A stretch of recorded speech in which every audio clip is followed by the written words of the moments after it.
Тежко видение ми се откри, коварят коварства и грабителят граби. Слава на Бога, брати и сестри!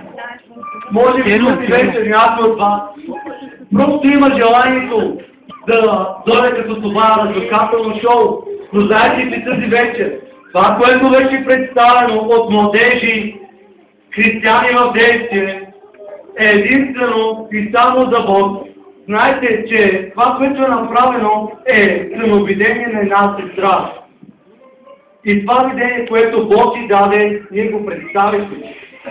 Често пъти всеки от нас оприличава на крадеците. Няма човек, който да каже, аз те крада Бога. Но знай, че ти го крадеш винаги всякога. Знай, че ти, когато си спадаш в изпитания, трудности, ти идваш при Бога и предаваш твоята нужда на разпоредителите, те ти я пишат и тогава те предават сигурно на служителите. Служителите ще дойдат, ще се помолят, светите ще се помолят да дойде серение в твоя живот, дали ще е на сина си, дали ще е за теб. Ти получаваш и серението. И често пъти, когато получаваме и серението, ние бягаме от Бога. Защото казваме, Бог ми се да, ще се дойде при Бога.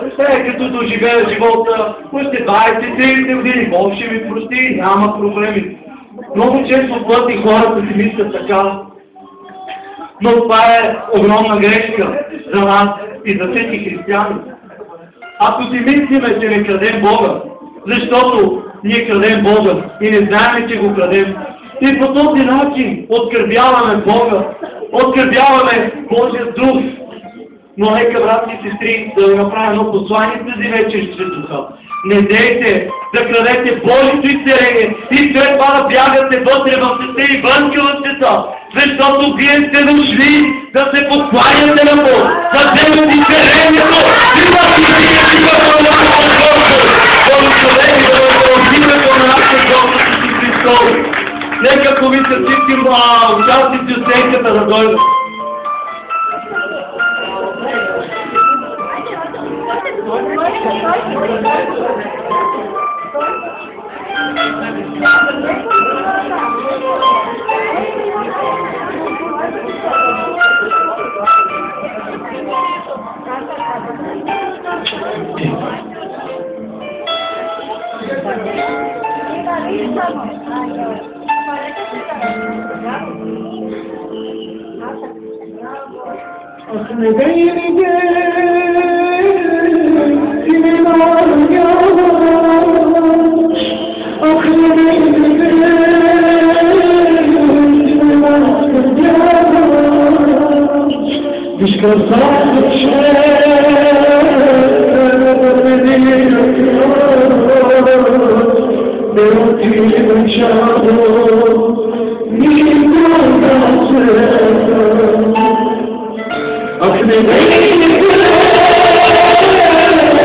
you.